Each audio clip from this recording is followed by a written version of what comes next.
Oyimore nyakorom gajuangen geno maranirio makare machiegni ahinya chenro en ratilo odhiambo mar Jumapil tarik 25 dwe mar achiel 2026 mathoth nyakorom gajuang osebedo katimore ahinya te paw siasa ka kweth ariyo mag ODM kawuoni to nobagoro mopogore opogore nyakorom gajuang ranyisi mar pogruok ma osebedo kanonre e duond burano wamiler kaka nobedo kabende kaunti Manyeri monjno tim ne jatend DCP Rigathi Gachagua bende waikoni mano nyakorom gajuang chenro maratil kaito bang'e na wethul ne George Bati mang ne chop kagiwende kamotingo Eric Okeyo ma en janon siasa bende gidhi bedo godo widi ma bende en janon siasa gidhi ng'iyo ni to 2027 wachomo yiero mag 2027 nyakorom gajuang kata kamano dibed ne piny osekawo kore manen twak mabiro bang' weche manyien go kodwa mbaka lai en aria deka uchiel nono wantie live Facebook Ramogi TV ke imbui mar Eskachiel gi Ramogi TV Kenya mbui mar YouTube magi weche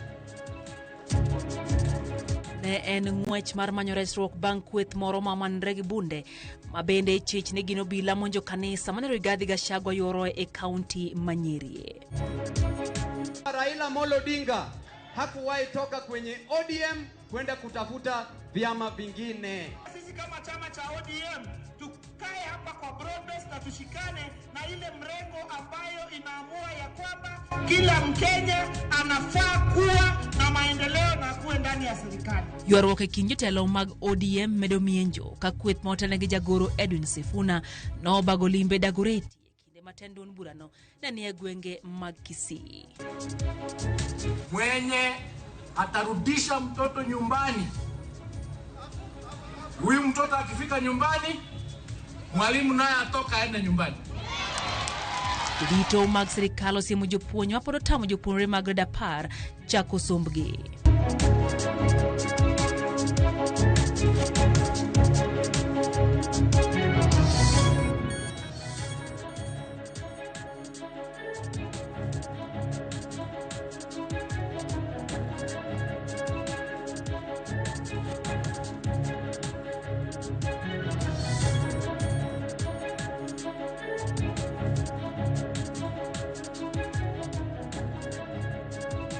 Machiegni nyakorom gajuang chenro en ratil wantiere gi jaloko Lizo Tieno nyinga Lydia Okeyo. Sirikal omedo siemo jotend skunde ma pod otamo jopuonjre ma jograde 10 madonje skunde go. Jalok jatend Kenya Kithure Kindiki kod jatend migawo ma somo Julius Ogamba onyiso jotend skunde ni nyaka lure gi chik manyocha jatend piny ogolo kadwaro ni kik tam japuonjre mora mora dhi e skul nikech onge mar pesa kata uniform. Jotelo go olose kinde limbe gwenge ma Kisii kod Kericho. Watoto wetu lazima wasome zile shule wanaitwa national. Na tumesema through the directive of His Excellency the President kwamba watoto wote wale wanatoka grade 9 kwenda grade 10 waingie shule hata kama wana uniform, hata kama wana school fees. Sisi tutapanga hiyo maneno. Mwalimu yeyote mwenye atarudisha mtoto nyumbani, huyu mtoto akifika nyumbani mwalimu naye atoka aende nyumbani. Kwa sababu leo nimekupata waziri, mimi nataka kukuomba jambo moja. Directive ya rais kwamba watoto wasiangaishwe kwa shule na walimu wakuu. Wewe ukija usimama hapa sema neno kwamba watoto wasome bila kufukuzwa kwa shule. Kesho ni Monday, watoto wafanye namna gani? Waende shule. Haiwezi kuwa ati uniform ndio inafukuza watoto. Haiwezi kuwa ati ni chakula ndio inafukuza watoto.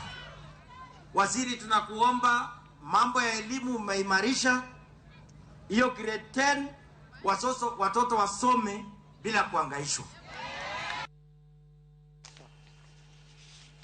Korom gajuang wadhi mbele gi chendo ni mar ratil kabende wang'iyo wechego motenre kod wechego manyien. Jogo mapoko muko utege line mar stima maigero gi kambi Ketrako ka owuok Sondu kendo kale gweng' e Indhiwa. Waidwaro ni gitim kamano kalure gi chik mayande osegol ni mar chudo margi ne osegol. Ali Abich Nengeler. Kambi market truck ne ochako chenro mar kes stima ka gigole dag stima masundu Miriu kaluwo substation maongenge ka chudu bura mandhewa kendo chwe nyaka wendo e kaunti ma Migori gidwaro matiko almas stima makinde ka kinde e gwenge ma opogore counties ma Kaluo kendo neno ni ochumi mar gwenge kodongore. Miri mathoth ma line ne okala ne odar kendo ke truck ne ochiwo chudo ne joma ne line okale miregi kendo kodok ni chenro mar gero line mar stima no ne osetieki to pok ochako tich ka komisona ma Homa Bay Ronald Mwiwawi wacho ni nitie joma pod odagi dar e kuonde ma line okale kane ogolo chik mondo joma kamago dar oko kapok ochopo juma manyien nikech ne osechulgi. Along this line we have realized there's some encroachment which we have classified into three. We have the high priority areas where we have structures right directly under the line, and we have discovered we have around 7 structures which are standing along this line, and this one is high risky because if we energize today there will be some serious repercussions on those people residing in those structures. These are people who are compensated long time ago, but they have chosen to stand along the way. Koni tichangwen mar juma manyien kambi mar truck odhi yawo line no mondo koro chak tich kendo ginyali yie mondo chak tich kanitie joma pod nigi kod utegi e kuonde ma line no luwo kane onyiso joma kamago mondo chak dar chon makigita pedha magidhi timo negi juma manyien. Because as it is, we have given out a date that by Thursday next week, 29th of January, we are going to energize that line. So between now and Thursday, or between now and Wednesday, 28th, we want those structures removed as we have communicated to them. And we noticed that as we were visiting them yesterday, there are some who chose to be spectators. Communication was made to them early enough, even before they had put any structures. This is the time we need to resolve this. And this is what the president has committed himself, that the issue of blackouts will be no more. And the only way to support His Excellency the President is for us to support this initiative. Medusa Justin Muna mauke kambi market trako wacho ni jogo mapod utegi nitie kuonde ma line oluwo osidigo wach keyo stima chenro no kane okoni sani koro ginyal rito kendo kochopo tich ang'wen mar juma manyien to nyaka koro gichak chenro no matieko lal mar stima e kaunti ma Homa Bay kod alwora mare ka okoni chudo ne gisetieko ma ok ginyal yie mondo jomoko pod okwam kuonde ma line oluwo. However, we are here to announce that we are having a situation where we have structures under the line, and that has delayed the energization of the project that is very, very important for the region. We have had a lot of power blackouts and load shedding because of this lack of transmission network, and we are here to solve this, and we are glad that we are getting to the tail end of this process. We are now requesting or informing the people that have put structures under the line that as per our notices, they are required to move because the line will be energized. It's scheduled to be energized next week. Alia Beach, RAMOGITV, Homa Bay. Chenro mar alame kanisa ma ACK witima e kaunti Manyeri no bagne bang jomoko ma ichich gone gino bila ne omonjo kanisa no mano yore gi jatend DCP Rigathi Gachagua ko jotelo moko kama otingo jatend Wiper Patriotic Front Kalonzo Musyoka oseo monj makamano ka giluwo oseo ne sirikal. E kanisa ma ACK witima parish e kar chung'od bura ma Othaya e kaunti Manyeri oganda no chopo mar donje chenro mar lamo mar Jumapil nyasi mano yore gi jatend duond bura mar DCP Rigathi Gachagua. Kata kamano chenro mar lamo ne ok ochope giko anyete kinde mane rik irwako welo mano yoro mar twak gi jopiny. Risasi no winjore kayo akelora mar kanisa no kairo malungo wang bende ne obayo od lamo e monj mano kawo dakika 15. Jopiny no chako chapni karingo ka gi kacha kendo manyo rechruok ka nyithindo ywak e od lamo. Kethruok maduong' ne oneno bang' nyamburko mag Gachagua ne ogogi kite kendo moko ne owang' ka kweth marawere moko mano ting'o ludhe mag lweny ne one oko mar kanisa no. I've heard Murkomen saying that they are going to investigate. How can Murkomen investigate himself? How do police investigate themselves? These people came with a police vehicle, GK vehicle, GKB 765X. Tipo moko mane wayudo ne nyiso ka jogo machiwo arita ne Gachagua ne gole ka gitiyo gi rot moro e tok od lamo mar rese e monj makamano. E twak mare seche mag odhiambo mag tungnigo, Gachagua oseomonj makamano kowacho ni sirikal osebedo kagete. How do police turn against innocent women and children and beat them and fight them with the live ammunition, with the tear gas? I think the president has gone berserk. The reality that he'll be one term is too much for him to comprehend. And he has lost his head. Jatend Wiper Patriotic Front Kalonzo Musyoka bende oseomonj no kowacho ni en ataro gi chike matayo piny Kenya. Yaani sasa haiwezekani kwamba muundo wa siasa zetu umefikia kiwango hicho. Kwa hivyo natoa mwito kwa Wakenya wenzangu wakatae katakata siasa ya utekaji nyara kwa kanisa, kuingilia mahala patakatifu na kutupa tear gas. This is God's altar, as indeed that altar at ACK Church in Nyeri. Kwa hivyo tunakemea kwa nguvu zote tukio hilo.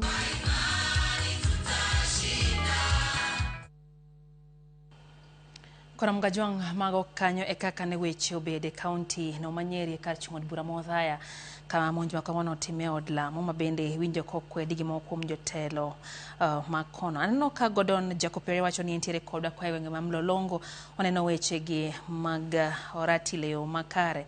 Kata kamano wacho kanyo ni siasa mag Sifuna kod Lange ok nyal tero oganda luo kamoro.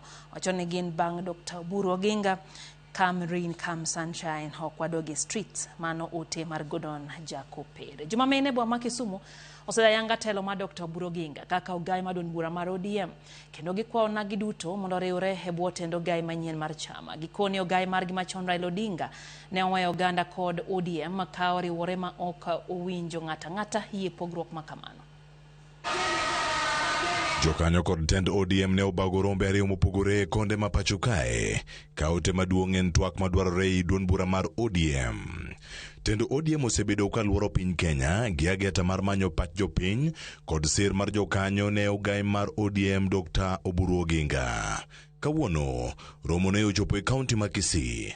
Ka jokanyo mamoko kotane kod jagoro maduong' mar ODM Edwin Sifuna, jod bura ma Embakasi East Babu Owino kod gavana ma Siaya James Orengo ne otimo romo Nairobi ka gikwedo riwruok mar ODM gi UDA. Sisi kama wafuasi wa ODM tunasema ya kwamba Raila Amolo Odinga hakuwahi toka kwenye ODM kwenda kutafuta vyama vingine.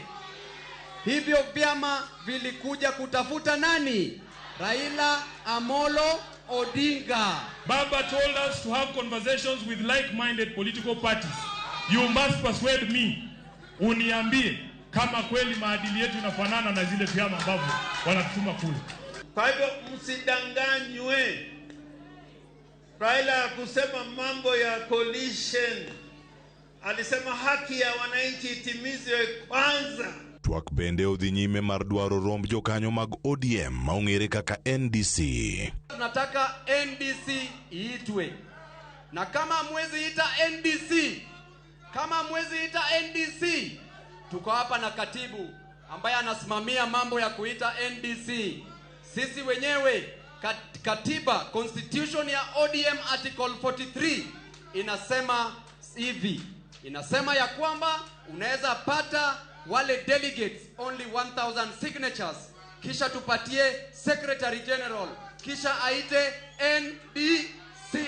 Ekinde mane jotelo giluorore kaunti ma Nairobi, romo mane obagi kaunti ma Kisii jotelo mag ODM wacho ni sani ODM nie winjruok mar broad-based. The Central Committee of the party sat down and gave me a mandate to start negotiations with like-minded parties, starting with our current partners with whom we are in this broad-based arrangement called UDA, and we are going to lose. I know in the party we have seen pressure groups caucuses coming up. That's an unhealthy party. But for sure, under the leadership of Daktari Oburu, we will stabilize the vote. Lakini kwa sasa, njia ni two political formations in this country. Either sisi kama chama cha ODM, tukae hapa kwa broad base na tushikane na ile mrengo ambayo inaamua ya kwamba kila Mkenya anafaa kuwa na maendeleo na kuwe ndani ya serikali. Cleophas Oluoch, Ramogi TV.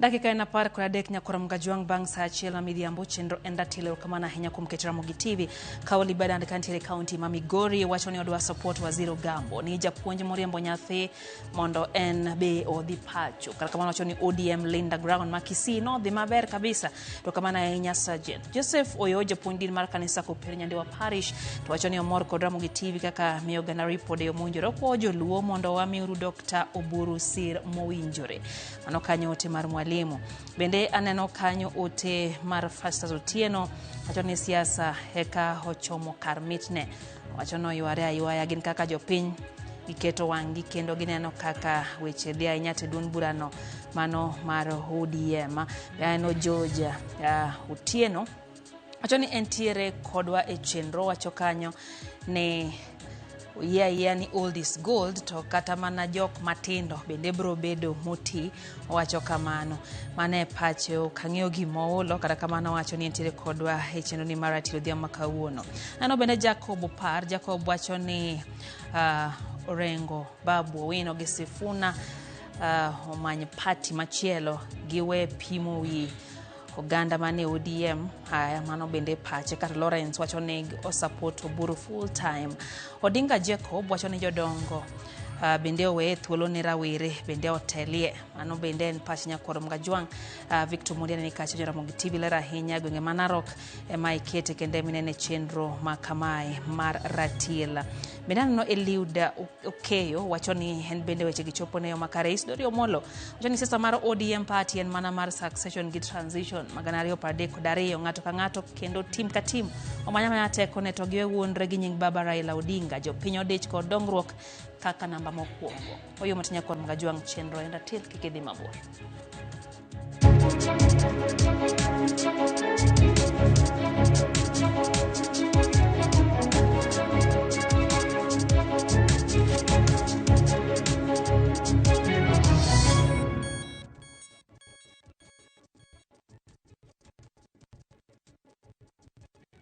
Revisha ushinde. Open and save in your KCB Gold Savings account and win. 50K ya school fees can find you anywhere.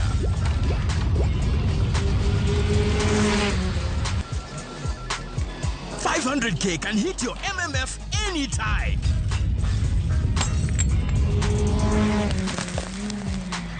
One bedroom apartment ya 5.7 million can be yours. Revisha ushinde. KCB, for people, for better.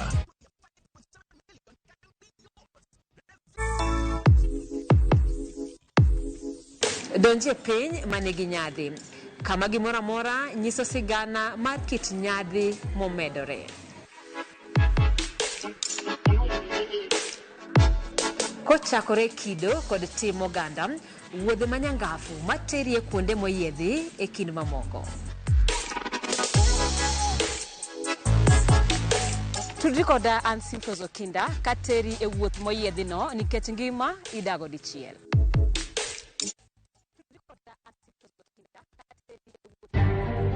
Bende isebedo gi siso mar ng'eyo gigo matimore e alworani. Sama gari ofundoro ji mang'eny koyudo hinyruok to kata insurance temo hepo. Obed chenro mag sirkal, obed masira mayudo ji kar tich. In safety mari, ni kanyo. Nonro mamulo ratichi. Somo kende oken kamoro mibro wach ni ng'at mosomo ni dongere wacho ni ng'ani dhi succeed in life.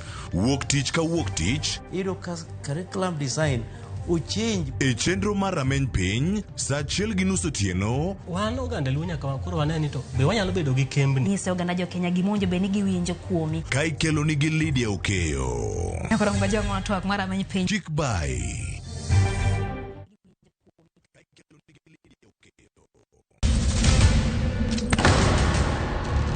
to teka unusi gi wachno. To ano ka bibet ka ikinyome. To kate arus mare ano ka bibiro. Ere kaka ininyalo timre gosipna malich kamae. Kosiparo ni nen mana kende ka. An ka mora chiel kode. To joma ni kae tebende ni kode. En chunji adek. Osiep. Hera. Koda timbe andhoga makelo chwanyruok. Koro onge kaka arus ni nyalo timre. Maye yawa. Ikrine wuodh parineti. Sigana manyiso kaka inyalo tem paro kod lek ma ng'ato nigo. Kendo yiero nyalo loko gik moko duto.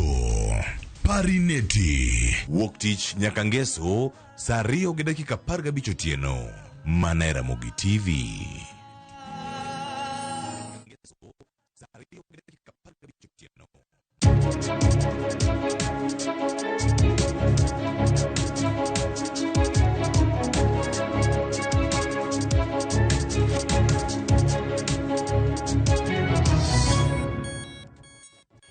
Machiegni kero nyakoro mgajwang chenro endatil wadhi mbele gi weche manyien. Jatend migao mar omenda John Mbadi okoni onge oganda mobarore manyalo yudo telo mar piny. Mbadi osundo oganda Luo ne oyie obed kanyachiel ka gimanyo mapiyo yore mag tieko pogruok e paro moseneno. Kata kamano osiemo jotelo mapuso weche ma ok chiw luor ne ogai mar ODM Dr. Oburu Oginga. Walter Nyambaga ndiere kod ler. Twak mare mane okelo kanyakla jodak ma Lang'ata, Madhare, Kibra, Dagoreti kod Embakasi e mbalariany ma Multimedia County ma Kajiado.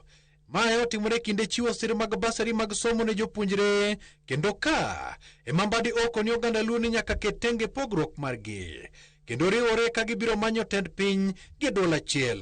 Onge leader marem ma onge gi kasoro moro kuome. Every leader nigi weakness. To Kenya sae sama nyora eno nindo vacuum ok bedie leadership. Omiyo jakombe ng'ato nyaka ne kao kare to mbulu no olwar mana kumo wadgi maduong'.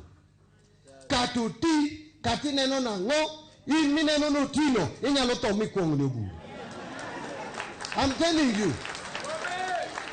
Ndalo mag ng'ato ok inyal ng'eyo e piny ka. Jatend migao mar omenda otielo ne jotelo mag Luo mapuso weche manyiso koso luor ne ogai mar ODM Dr. Oburu Oginga ne medo nyiso wichkuot, kendo chiwo achaya mabiro miyo oganda mamoko kos luor ne Oburu. Let me ask jowagi. Nitie wich moti? Oburu muneno ji ochayo ni kawuono we kora wachi. Ang'eni ji osekono uno Oburu emane advisor ahinya. Kadwa nyiso uni kidwaro ng'ama okelo broad base ma Mbadi nitie ni en Dr. Oburu. Nadwa no wach ne jowa matindogi. Mokwongo ji nyaka luor jomadongo. Wanyiswe na chopo kama chopo ni nikech luoro jotelo madongo. Waseringe ndarandi kako oganda. To waringo pile ni wadwaro ratiro. Ni wadwaro ratichwa. Actually ok ratichwa, ni wadwaro ratich jo Kenya. Ne ok ochwewa mar manyo ne jo Kenya ratichgi. Apana. Ng'at machung' kama ikane giri nyaka obed ng'ama trust. Nyiso ni nitie kako trust Mbadi. Nitie kaka noherowa kako nagi. Kaeto kawuono jomoko kasowa. Ni wan wadhiyo, ni wamanyo kia human rights, kia watimo ang'o. Dhier. Onge ng'ama dhier mitne. Onge ng'ama mor kodenyo. Donge. Jopiny korka korgi ojiwo jotelo mondo ti kod thuolo masani mar kworo dongruok ne oganda kapok thuolo mar yiero chopo. Kama noketie ni nitie gima miluongo ni kaw to gi kwalo. Wadwa ni kaw mondo denda ni opogre. Gini kaw imiyo ok rach. Kizungu mang'eny onego ni ndiko ni gino notimore kama to lal to joka odhi ong'eyo. Mano gima rasaurino. Ng'ama koro chako duogo moneno ni sikul nyaka koro mi jowagi mondo nyithindgi osom. Maka chieng' moro wa Nairobi ka to wagi teko owaka en gi nguvu nikech apuoyo koti chamo nyathine. E romono bende ochiwo thuolo ne joket liet mokoni sirikal lokore kendo gisani nyaka yutie kapok awayo jogore gi lak. Misigo noroma ting'o. Yienaura lor misigo e mbele baba ka. Babe akao misigo akelo kume. Baba, misigo ni te. Wan gijo wakata tibira tanyo wan contractors maber ma professionals. Okimanyo olos na team moro mar contractors go to wach no mera wami uma hotel. Kinjo go chap gi kwa ikendo.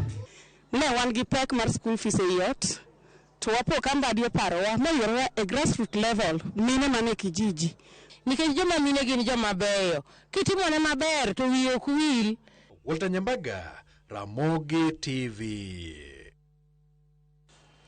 Wacho ni nitie pogruok e kind kawo gi kwalo, koro kawo miye mondo en bende obed gi lokruok. Koro mga jongo bila omako achich ma itudo gi kelo tho mar nyathi achiel gi hinyruok mar ji mamoko 2 e kar dak ma Mukuru e udi manyocha sirikal ogero mag affordable housing. Ronald Majegni 27 ichich ni nyocha otia mach e odno kendo wang'o jo familia mareno kapok oringo molal. Nyo omaki otieno ma piny orugo kawuono e gweng' ma Isinya kama nyo pondoe. Bang' meko mare, Ronaldo nyiso bila ni nyocha okawo okang' ma kamano bang' min ode gi gwenyorego.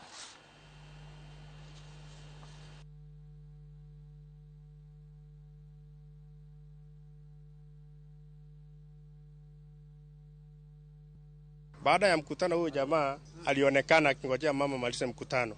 Mama akamwambia siwezi ingia kwa pikipiki, wacha mimi nipande gari niende kwa nyumba. Huyo jamaa akapaki pikipiki yake alimfuata paka kwa stage. Kata alimfuata paka kwa stage akaingia kwa gari. Lakini kwa gari baada akaanza kumfuruta. Wale makanga wakamwambia mbona unarasimisha mwanamke? Si unamuongeleza polepole. Wakamsukuma akatoka alafu wakafunga mlango. Kuna mtoto mmoja alikufa wa miaka 8 msichana. Mama pia alijeruhiwa vibaya. Bado angali hospitalini. Tutarecord statement yake baadaye. Pia watoto wake 2 walijeruhiwa. Mwanaume mmoja aliamua kushambulia familia nzima kwa kuwatupia petrol bomb. Mwenye ako sahi alimbaya ni sistangu but waliniambia atakuwa sawa. Kitu tu nilikuwa naomba serikali kuje tuone pahali pa kukaa juu tunakaa nje bado na hatuna pa kukaa, tuna kitu ya kukula, tunahangaika.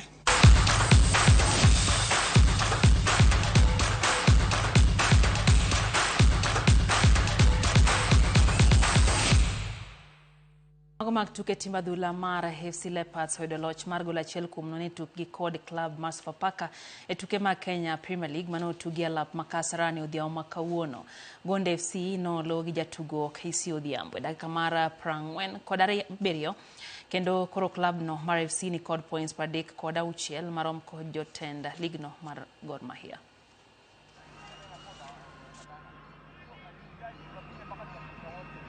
Eletona na Samuel Semu Mbaja, kichwa chake Randy Kese!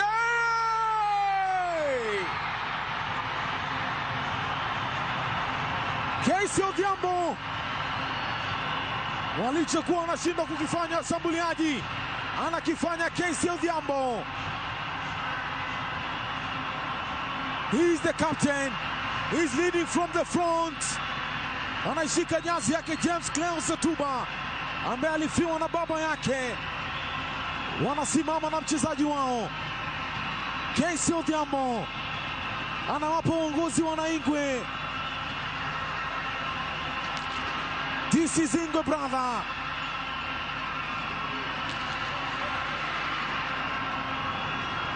Kazi kubwa inahitaji watu wakubwa, na Kese amelibeba jukumu. Lutisi anakata mauno tuku. Hii ni VA. Naletwa ndani naye Samuel Semu Mbaja, ikabatiza Kese Odhiambo. Alikuwa on point kabisa, akaivurumisha tu kuishia kwenye nyavu kule.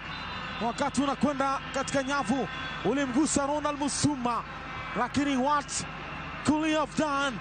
Angefanya nini? Umekwenda kuishia tu kwenye nyavu. Na amekianza kipindi cha pili na mguu wa kulia.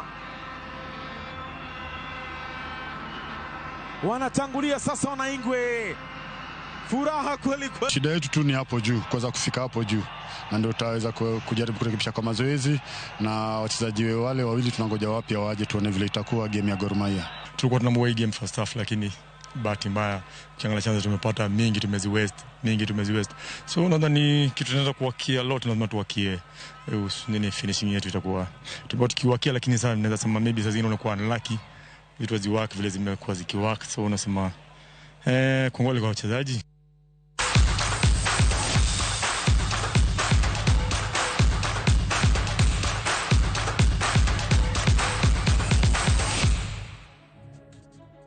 Ikanye mwatieke kimokwongo mar ratil nyakurom gajonga enoka Lawrence J.E. wachoni Uganda luo setho streets kendo we shall not go back to the streets.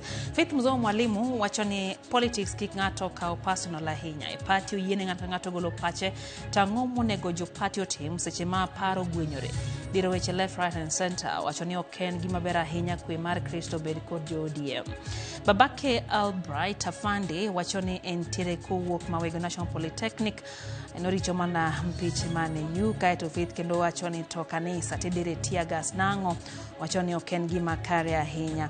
Eno Honorable Frank Karani wachoni entiere game sirembe karo Sara Singanya Kwarodongo wachoni West Kanyamkago wache gichopo ne eyo makare ahinya mano wang' neno ema entiere nyakurom gajwang' yena hawe thuolo ene twak mar ratil na nyisi ni George Bati dibedo kanyo giwende kama bende gidhi goe mpaka nyakurom gajwang' kaging'iyo kuma piny Kenya ochomo anyate kineni abende koro gando keto wangie yiero maduong' mar 2027 wende ene Eriko Keyo janon siasa kachiel gi mwalimu ano doyo wede bende janon siasa gidhi ng'iyo ni to dipone piny osekawo kore kabende koro ganda geto ng'iyo yiero no kata chomo yiero no mar 2027 en twak ma George Bati biro daka machuok kende koya kanya kurom gajongo miyo kikidhi mabor wasebe gilezo tieno horom kendo saa 3 e chenro mar oyimore nyinga Lydia Keyo.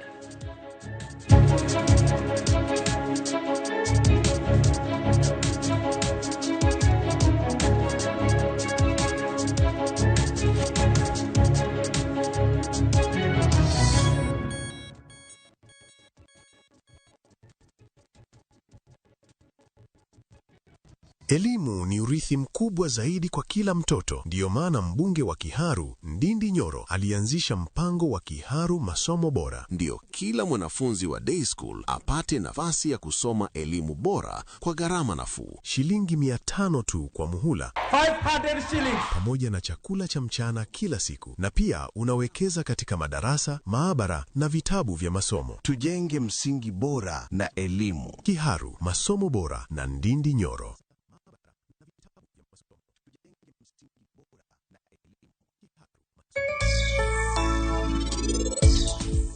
Enango madhi nyime kae.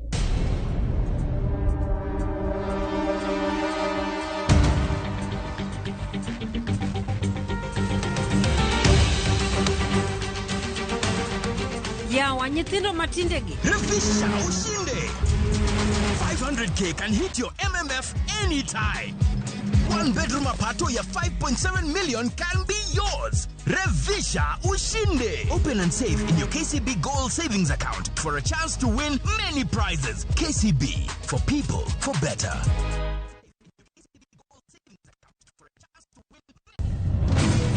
Beikori mar doke pacho. Kama sigen ni lero gimor kod sunga mar luo.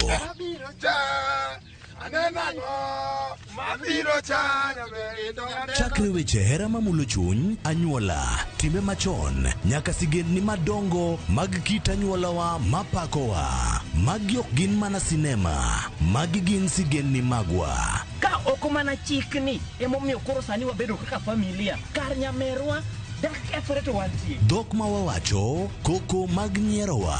Kit luo kod sigendniwa, nenore ayanga.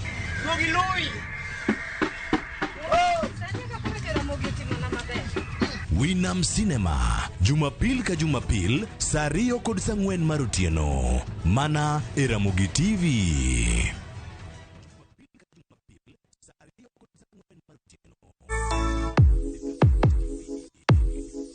Donje piny manigi nyadhi. Kama gimora mora nyiso sigana mar kit nyadhi momedore.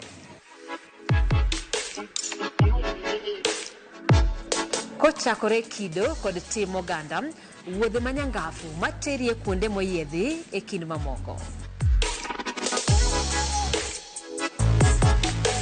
Tudri koda Ansintos Okinda kateri e wuoth moyiedhi no nikech ngima idago dichiel.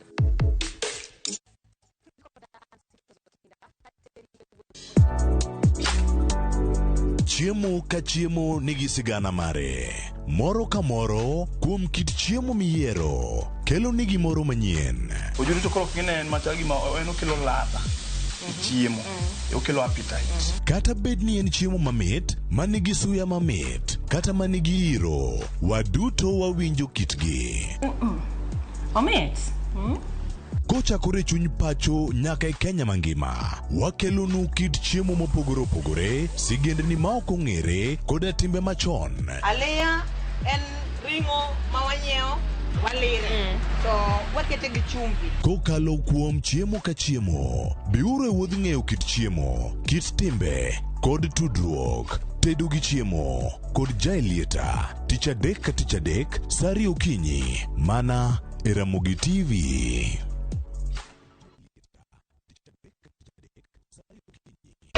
Nyakwa Ramogi. Regulation okodhi through gimiluongo ni public participation. Be ikori mar donjo matut e weche madongo e Uganda wa. Mibadhi ma wuok e NTSA ng'eny seriously. I have to say this. Wanono weche siasa kod weche mamulo ngima jopiny. Sama gigo nyaka japur. Nikech japur ni obro puro kande ni otere kande. Buch jopiny en kama wamiyo pek paro kachiel kod nonro ma intiere godo. Wan gi chike mabeyo matayo gigi waduto te. Ok diang' wachnya every time ka ng'ato dwaro to waloko chike. Nyinga Trevor Ombija, jandingo panga jonyakach dendo nombija taya nyakwar guok kocha pesa. Wanere kendo. Tich adek ka tich adek, sa adek otieno, mana e Ramogi TV.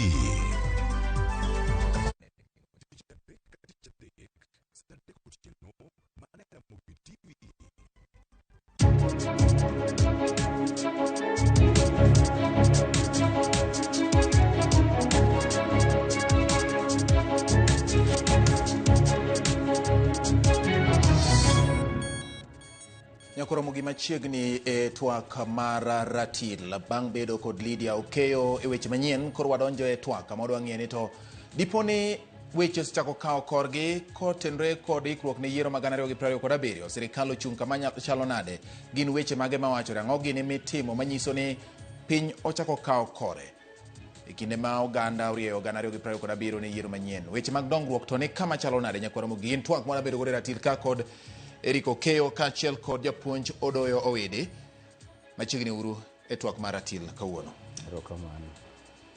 Erokamano George. All right. Kuduoka kamano nyiso ni uyie na mondo koro twag ne chakra ya nikech ko kuduoka kata nyiso ni samoro ok wayie wanyaka loro twag. Mokwongo kamiu thuolo mar moso nyikwa Ramogi Jwang' ka wachako twak.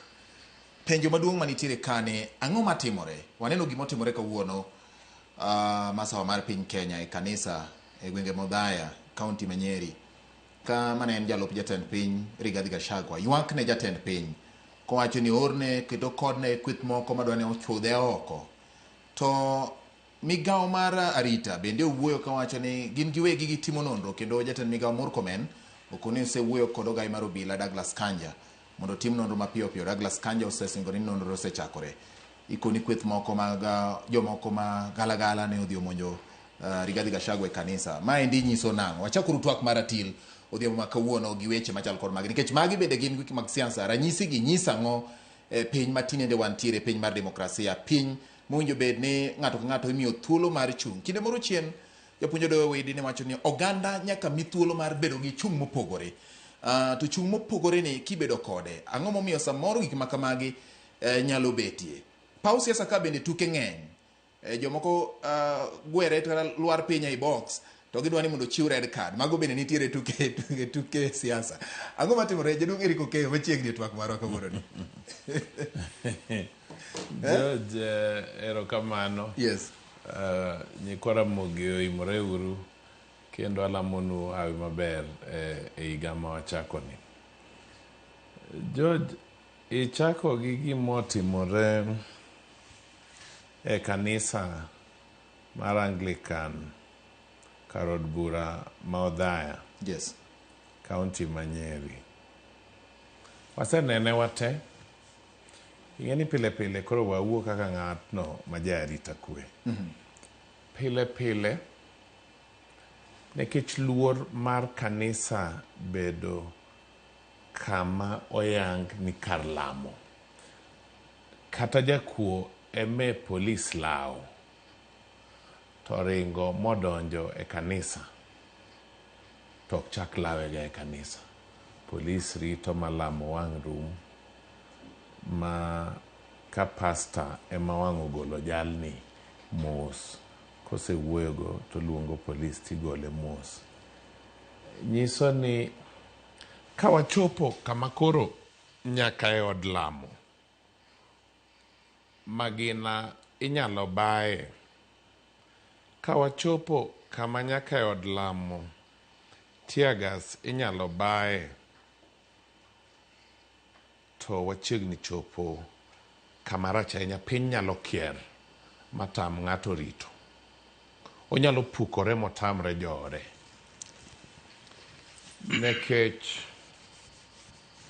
magina milimita bila ma waneno kotang' kacha wuok mana e bunde maduong' miluongo ni AK,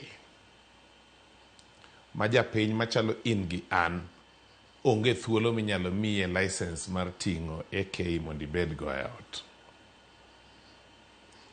Bende jogi kae neno antie matok polis entiere kanyo. Obedo matek kineno nyithindo matindo kayuak ei kanisa. Nyithindo matindogi modhi mana e Sunday school gi jonyuolgi. Gin ng'eni gikia kata gimomiyo ibayo tiagas, kata gimomiyo ibayo magina. Hawi maber ni onge ngima molal. Tatemo wacho ni piny owacho ma ok nyal rito jopiny, maloko jopiny adui, sagi mar weyo loch bendo romo. Nikech magi e joma go ombulu. Gime piny owacho laro gi Gachagua dalagi, nikech Odhaya en Nyeri en dalagi Gachagua. Gimi lao kode ka osedonje kanisa tiweye aweya, kata ka onego make tirite oko. To aparo ni wachako chon ahinya, nikech pod igani bro dhi machok Desemba ka onge yiero. Benge kamano. Yeni waringo ka gimi yiero dwe mar 8 igani. Igani dwa dhi marum kapod ok wadhi e yiero. Kora natemo seyo sirkal. Awinjo sani ka jatelo mar migao mar arita Kipchumba Murkomen, ma en jalno mang'eyo, en osiepna, en ng'ama wagore simo. Owacho no wuoyo go gae mar polis mondo chak nonro. Mano wuoyo maonge paro. Ja kizungu luongo ni careless talk. Nekech ogai mar polis ok michik gi minister mondo chak nonro e gimotimore e ler ayanga. All right. Aneno sani mbui mar polis ka jawuoyo mar polis osiepna moro miluongo ni Mushiri Nyaga ondiko kae, owacho ni polis oseyao nonro kendo ginyiso unit miluongo ni internal affairs monde ong'iane. Internal affairs en unit ei polis manono mana polise molokore jendeke. Nyiso ni giseyie ni mae girgi. Omiyo minister ok nya wacho ni nodwa nonon girgi. Gazette mar Nation makawuono wacho ni n'office minister Murkomen ni jal moro nyodonje saa 3 otieno, jal magikia pod ginono, ma jal no goyo peksen office ni nyaka saa 9 madhi 10 kogwen. Ka minister mar security ema koro ofise ng'ato nyalo dhiye saa 3 otieno mawuog saa 10 okinyi. Awacho gimon ni e gazette, somo gini e Nation makawuono, en headline. Ka minister ema ok safe, ja Kenya dhi bedo safe nani? Right. Mano penjo. Japuonjo doyo. Aneno gir Gachagua no. Yes. To koro maendi mar ang'wen e kanisa. Ne ndalo moro wan Kiambu ka, ndalo moro ne wan Embu, ne wan Dandora, kawuono wan Nyeri. Kanisa kende. Onge sirikal manyalo timo tim machalo manotimore no ka onge gima kisungu luongo ni motive. gimomiyo mano timore. Kata mana ine mikoni neko kata timo tim moro manjore malich, kata joma yali kata matimo investigation, kapok oyudo motive to onge gima gibiro kuma gidhiye. Namba 2, gik mitimo kisiasa gi, ng'ama timogi en ng'ama dhi konyore e wachno molo ng'ama chielo. Ineno ndalo moro ne kijana moro ka noloki nikech weche manowacho marach kuom arita kwe, motere todo nyang'. Kijana matin no police. Moduogo mo resign. To bang' resignation no ba wach kabisa. To sirikal nong'eyo ni sano ka gimoro time, onge ng'ama biro yiene ni wach ni opposition. Nikech waluongo kisungu ni the society are lazy thinkers. Onge ng'ama dwa dig gino matut to sirikal bede time adier, to ka gitime tang'o momiyo gitime, to ka gitime tang'o momiyo timore mana kama tok kama. Onge ng'ama paro mano. Giwacha wacha ni nikech bati jasiko widi to bati otho owidi emonegi. Koro jomoko nyalo kawo advantage. Mane mawacho. Yes. Kata mane siasa ka, nitiere nyaka joma nosenego wedegi ni mondo gilo ombulu mar siasa, nikech ging'e ni mano ibiro luonge nying opponent. Kachako gi gir Gachagua manotimore Kiambu. Yes. Joka nobiro moba kombe ma kombo kethore motore ma mtokni tore, to onge ng'ama nohinyore. Ka nitie jonjore mokel mondo hiny ng'ato, nyaka kata security mar Gachagua no wuon hinye ng'ato ka gin ok gihinyo ng'ato. King'iyo Dandora, it happened the same story. Gima timore chalo kama. Gigi Gachagua pango. Kose pango to giluongo polis. Ka polis osebiro, to dhawo chakore kindgi gi polis, tibayo tia gas. To gidhi ni, mtok polisa nitie. Lisasi polis kende mango. Tia gas polis kende mango. Nikech gigi timo gi who stands to gain. Onge gima sirikal nyalo yudo sani. Obedo mbulu, obedo rwak, monyalo yudo e timo gimo chalore kamacha. Political science wacho ni gigi mitimo, kidwa investigate ting'iyo ni to ka gino timore, ere ng'ama dhi yudo gimoro to ere ng'ama dhi winjo marach.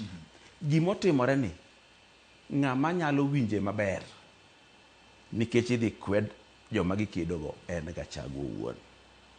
To gige siasa minene timo miluongo ni propaganda gi, jogi timo gima jopiny ok par ni ng'ato ditim.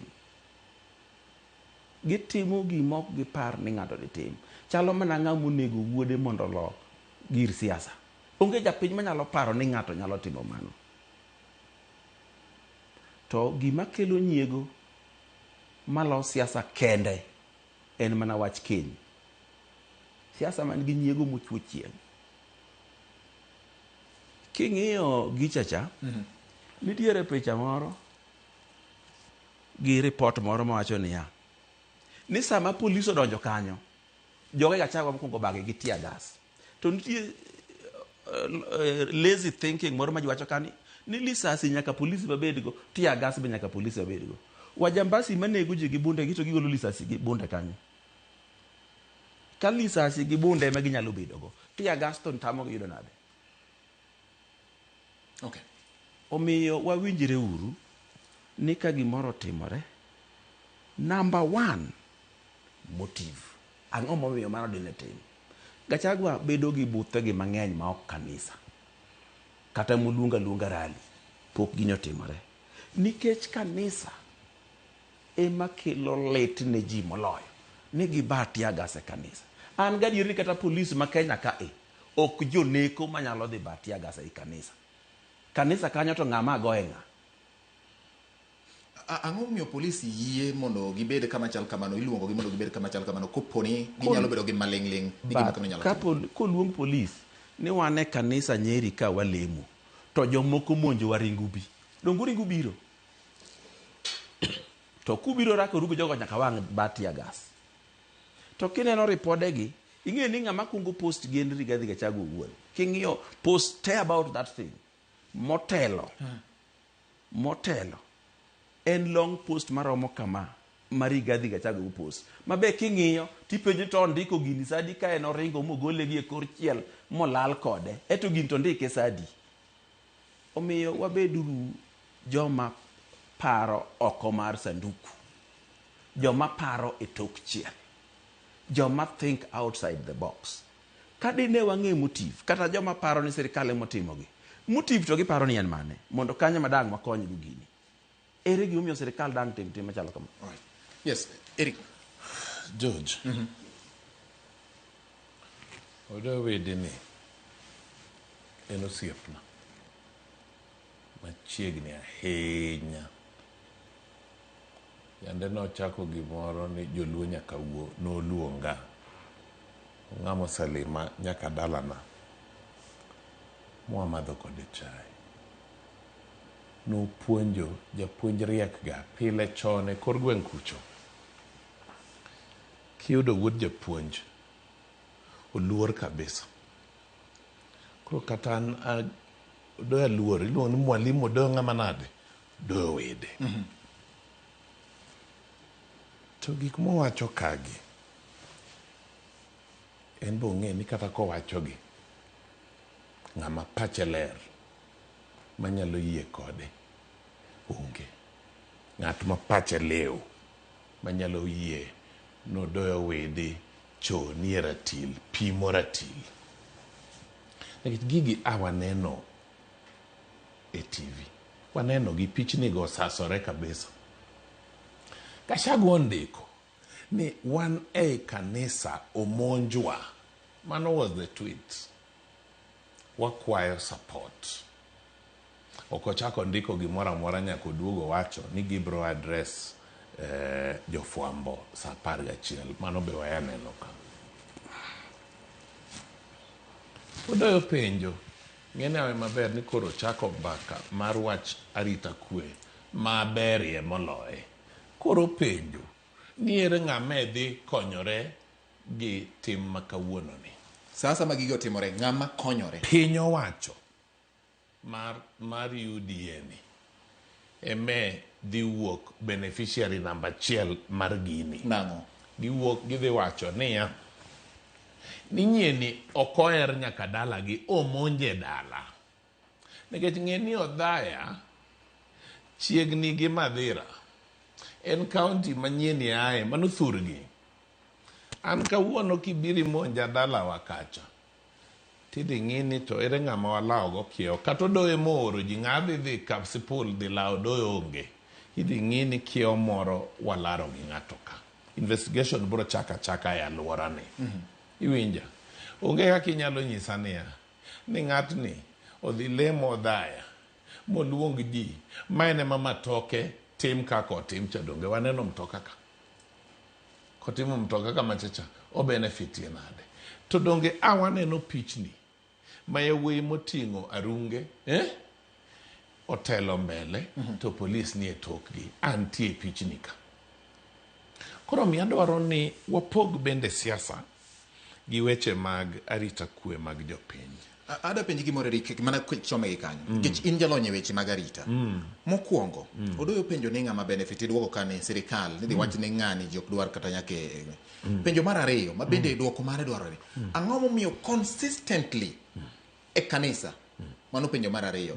Mar adek ma ok en penjo kinde moro mane en gavana mar kaunti ma Nairobi Mike Mbuvi Sonko nowacho ni ne gidhi ginyiewo nyamburko ma gitiaye mach apaya Mangong Road mondo keth godo nying kwith mane kwedo. Iparo ni magi gin nyamburko mokethore ma bende chal kama. Ang'o matimore i weche mag arita kama samoro pogo nyalo bedo matek ahinya gimotim gi ng'ato wuon gi gimotim gi ng'at machielo ma en ng'ama wacho ni ng'ama piem gi ng'at motimo gi kata ng'ama piem gi ng'at ma idwa ni keth nyinge. Ineno George? Yes. Ndalo e sirkal mane mar Uhuru cha. Yes. Ne atiyo machiegni kabisa gi jotelo ndalogo mag arita kwe. Kane Raila idhi ket mondo cham muma Uhuru Park. Ogai mar polis mandalo no Hilary Mutyambai nowuok moketo obila moluoro kanyo. To Raila bende nowacho gin gi Gavana Orengo gi Migono Muguna ni gidhi kata tek kata yot kata piny rumo to dhi rumo ka gidhi. To ne wane bura moro to wagayo Minister Matiang'i ndalogo ni gol polis e Uhuru Park. We monde Raila dhi mondo cham muma. Kose chamo muma ok odhi dhi State House, odhi doka doka Karen. Piny bro sudo. Koro dhi bedo president mar jopiny. To president mar Kenya bende moyier bende bro timore nade? Bro beda breda. Mano winjowa, mano gol polis. Onge incident mar insecurity mano timore chieng'no. Atemo wacho nang'o. Ka sirkal nyawacho niya ni nyieni wawerego wawe laurego. To obro wuotha moluore alwora kuondegi.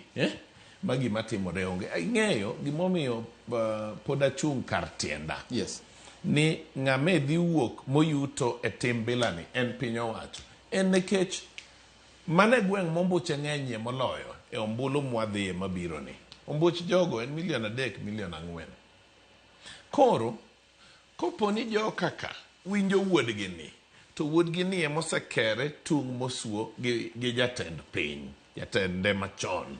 Nyiso no ombulu cha onge koro. Jatelo ni bro bedo ni ene moyuto e gini e wacho niya nyini ok winj kata thurgi nyuneno Kiambucha en thurgi. Kuonde modoyo kwano gi te.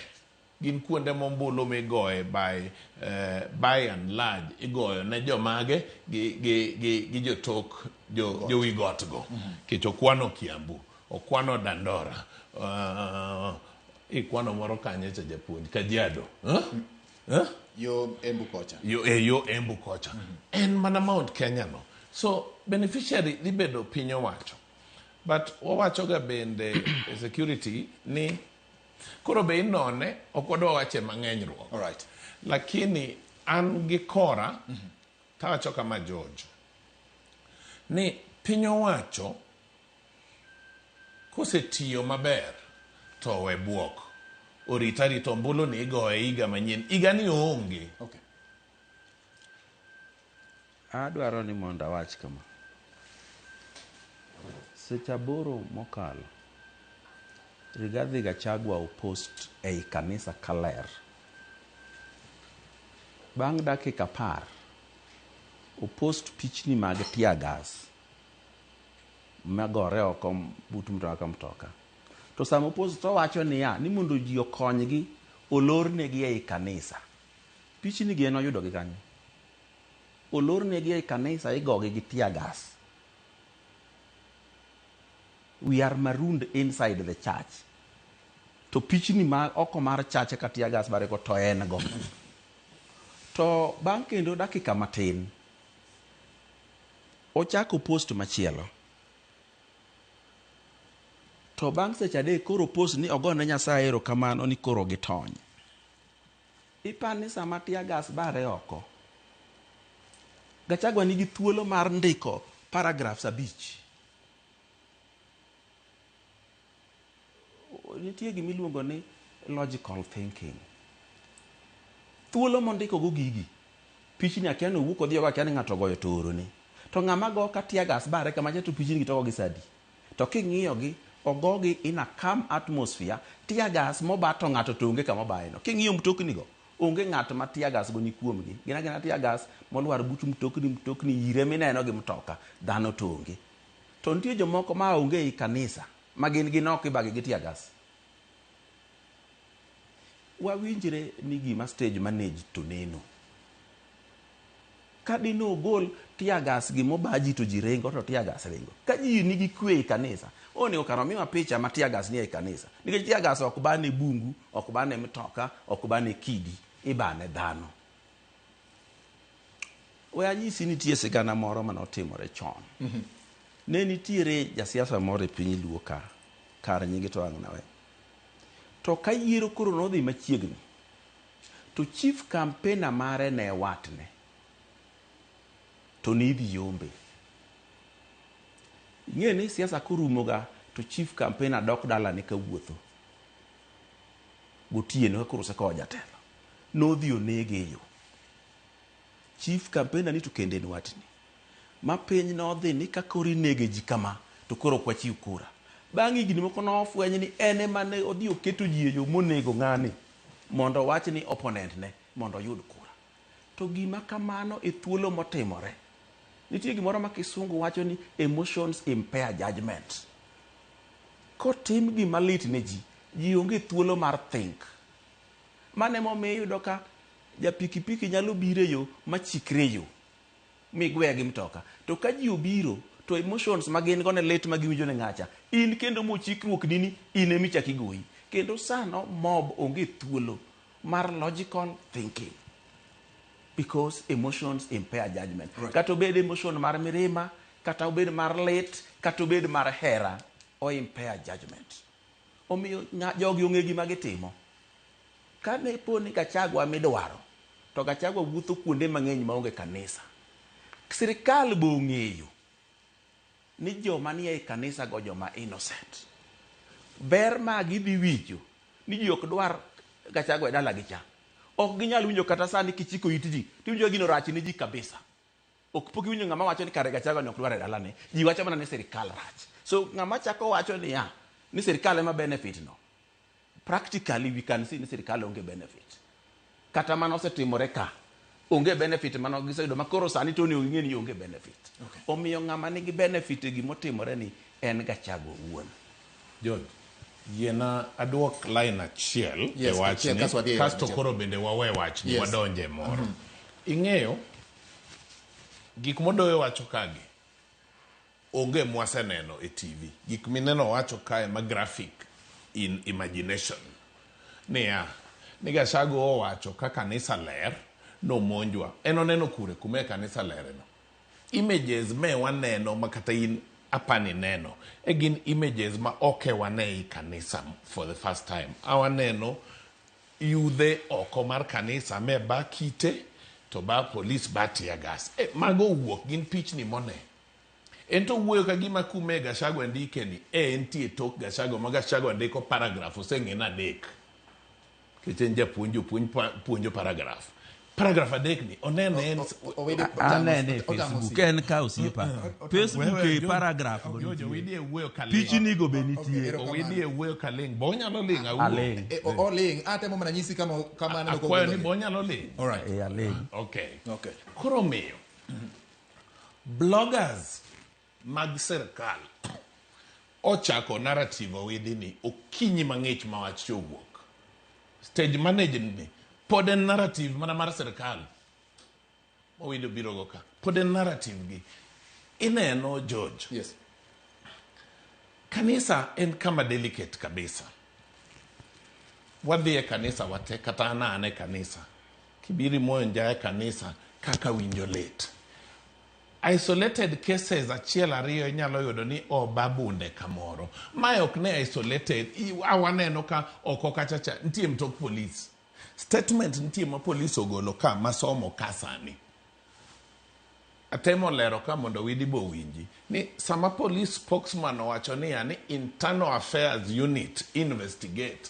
Internal affairs units ma police investigate ga mana police kende. Mano is official sani. Yes, internal affairs unit investigate only serving policemen on excesses and misconduct. To Mushiri Nyaga, maen jawuoyo mar police, ogolo statement no ni official handle ne ango kataka. Yes. Ko wacho ni ogai mar police wacho ne jo internal affairs unit mondo wuogi. Ngama lony gi process bilano, machalo an, kuro rito ng'iyo ni to kiny. Obila adi makoro owuog idwano nikech king'iyo statement ma jatelo Gachagua joewuoye ka oluongo nying polise moko mamang' rito jasiasa makama ma rito jasiasa makama. Koro mago jo internal affairs ge madhi luwo gi gini kaka odhi. Kapa ni wawacho moromo jopiny bo winj. All right. Wadonje uru wach moro ka. Wach mar ariyo mondo ulose japuonj kachiel kod Eric en ni ka wang'iyo kaka sani piny dhi e chal gi milaro loso sirikal ma 2027. Motelo ne mano, jatend piny William Ruto nogwelo Canon Dr. Mama Aida Odinga kaka jambetre mongirore e bad riwruok mar piny mangima UN, mane United Nations UNEP, mondo obed ni ochung' ne piny Kenya kaka jambetre. Orwako wach makamano. Mama Aida Odinga wacho ni orwako gwelo makamano, kendo nyiso ni mano dhial makende, manyiso ni ona momiye. Ka waketo mano tenge, oganda nyo obedo Kisumu City, ma oganda nyo obete miluongo ne Mbaka, joka Nyanam. Nyoji lalore, nyoji go mbaka. Dwaro achiel en mar oganda. Mar ariyo en mar neno ni ji kadhi e twak mar loso sirikal 2027 to ji ok okere. Odiochieng' ma kawuono waneno ka nitiere jo ODM moko ma nitiere Nairobi, moko nitiere Linda Ground, Kisii, kamano. To weche ma giwacho chal gima riwruok to pok obete ahinya. Penjo en ni oganda mar nyikwa Ramogi, jaduong' Odowidi, kainde moro mokalo chien, ni siko kinyiso oganda ni mondo gibed jok moriwore kamoro achiel, to gibed gi pogruok e weche mag paro kata demokrasia. Ma waneno sani, mara broad based, mara oko mar broad based, mara ang'o matimore, gigi duto ka wang'iyo, oganda ni kama chalo nade, nikech telo mar piny to ing'iyo gik ma oganda nyalo yude bang' koseyud telo ni. Makamu kanyo loso, to nyo siemo kendo oyango moko kuom jotelo manie sirikal, kong'iso gi ne ng'ane kuom ranyisi Wandai kel sitima, Mbadi nene yao pesa mondo chenro mag sirikal mikelo kaluo ka odongre, Atandi ipuodh budget mondo gik moko dhi kama, Oluga ng'i gima kama. Ka wang'iyo sani, to nitiere weche miwacho, ni nitiere ogindini moko motielo jogi e sirikal, pukore tichak idwoka. Oganda luoni kama nade sirikal ma iwacho mar broad-based ni. Kada ka ji dhi e twak, jaduong' Odowidi, ma ODM oyie twak gi UDA mondo los sirikal mabiro. Oganda ni kama chalo nade. Joma nie sirikal, bende gide oganda. Jo seba weche, kata osewacho weche mang'eny ahinya ne oganda magin jotelo mag joluo manitie e sirikal sani. Ni to unu loso ber ka, to jomoko to keto jogi mapukore. King'iyo kuom ranyisi SHA mosewuok ahinya, kwan dhoudi mamoko chiegni 2 ne otel mokalo nus mag jomowinjo bed ni bedo e lemo madongo mag SHA, counties duto 47. Penjo en ni to oganda luo girie long'o koso ang'o matimore iye ka? Siasa ka wacho ni onge leny, to lemo ma bende miyo ji sirikal wacho ni onge leny. Ok en mar ng'ato, iwuok to ng'at machielo kodonjo to rwako jogi. Jaduong' Odowidi, in e sirikande ni, isebedo kichung' kendo itetea gik matimore e sirikal. Ang'o matimore? Namba achiel, awinjo kichako gi gwelo mar Dr. Aida Odinga e sirikal. Mano otim mana kaka itimo giga. Asewinjo ka jomoko wacho ni tijno tino we, mane ing'iewe go, ang'o momiye, dak ncha miye ka Raila Odinga ngima. Parona kuom wachno chalo kama. Yes. Ne nitie senator moro Baringo mane iluongo ni Cheptumo. Ncho tho higa mokalo. Jaode nyo kaw moket minister. Agenda. Ywe pi wang' chalo kamano. Okay. Ne nitiere waziri moro machon mane iluongo ni Dalmas Otieno. Jaode nyo kaw momi tich e sirikal. Kendo ging'eny. Akachako kwano ok gibirumo. Mano neru. Nyaka mo ma bende nitie moko. Omiyo en in order. Okay. To bende king'iyo history mar Dr. Aida Odinga, ing'e ni en ng'ama bende osesafa e wach employment. En ng'ama nogoli ofis ka onge kata makosa. Alright. To joma koro kone nogwe ta owe tich momiye ni. Ne nitie ndalo Kibaki mong'iye higni 10 ma ng'ato ok oparo. Kata nikete kata mana chairman mar board moro. Okay. Monyalo timo kata timo gi ode. Ndalo Uhuru be okalo kamano te. En gima ber ni President William Ruto timo. Ni kar ywago ng'ato gi dhok 100 ma kumotere onge, to miye tich mowuotho go kodhi. Okay, wadonje wachunyi twak mar oganda. Koro twak mar oganda mantie ni beber.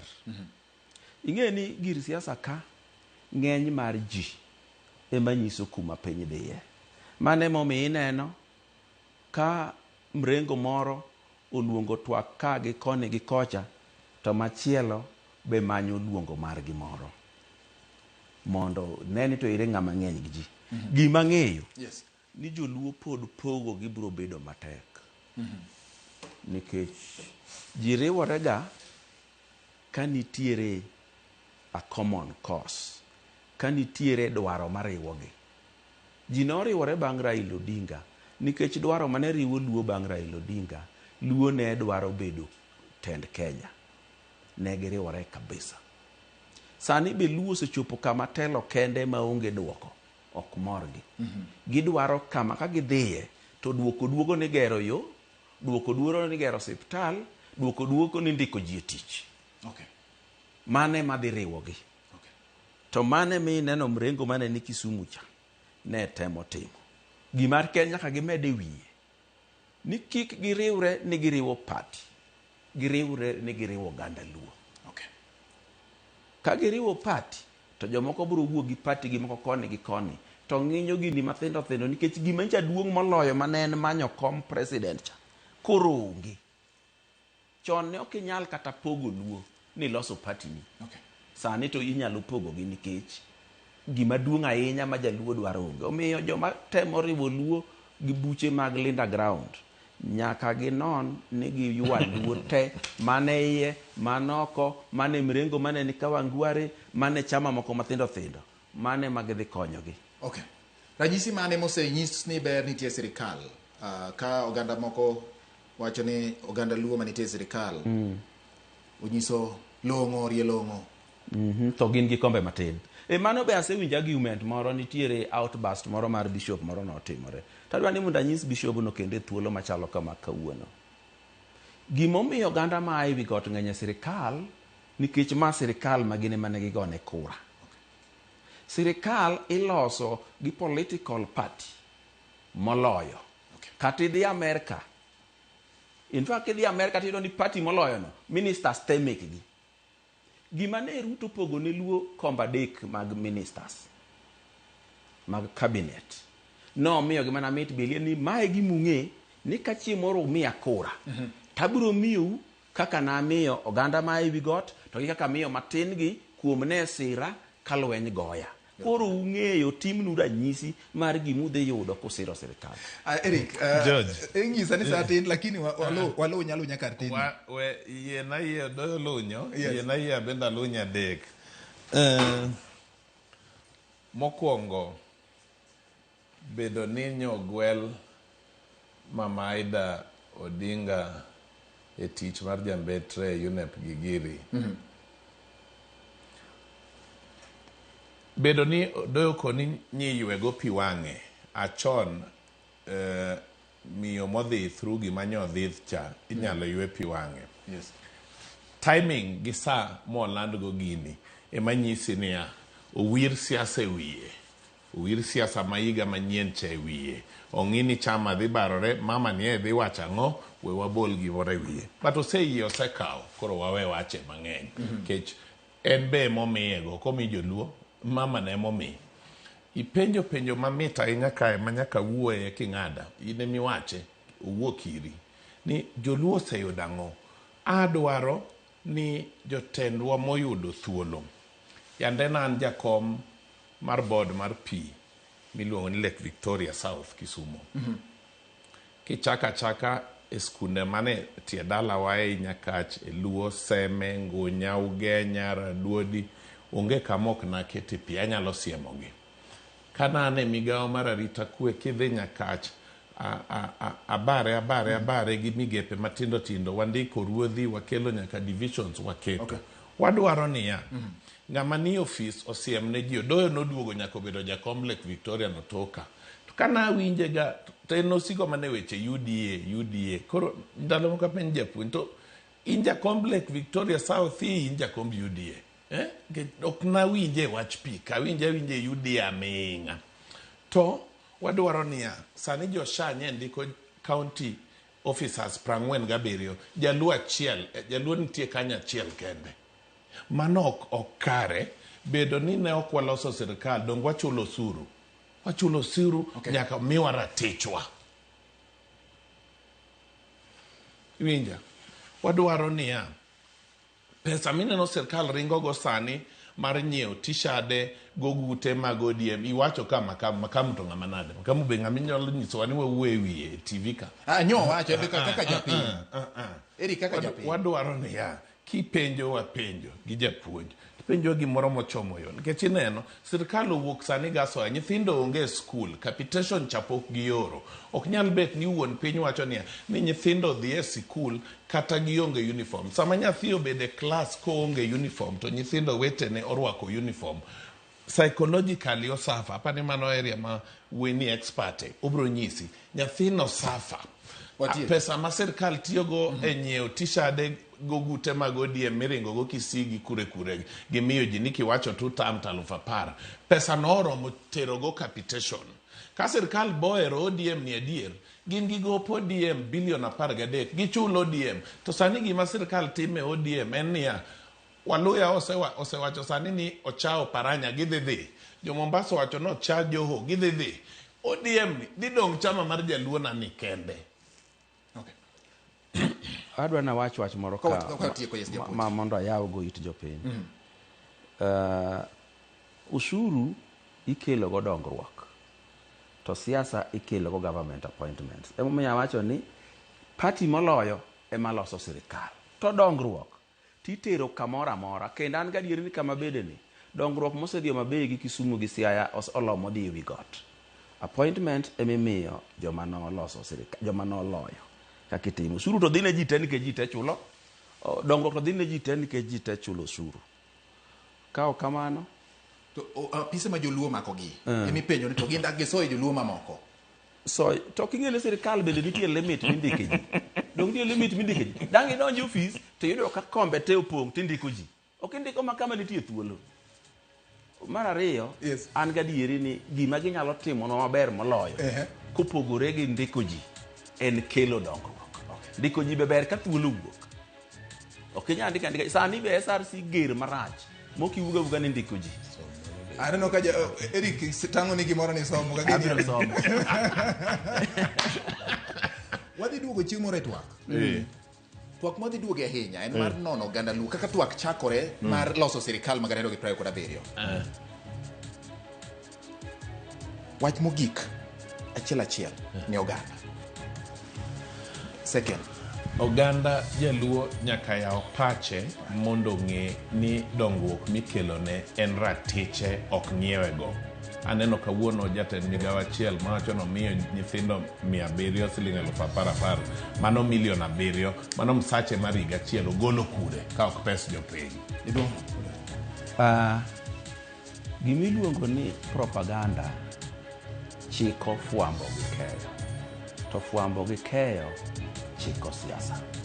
Yakora mogi watieko twak marwa gi kanyo penjo en ni yuijogo nyingen George Batielo japuonjo doyo widi kanyakla kod Eric Okeo waromo kendo thuolo machielo mar Atilo riti wasani.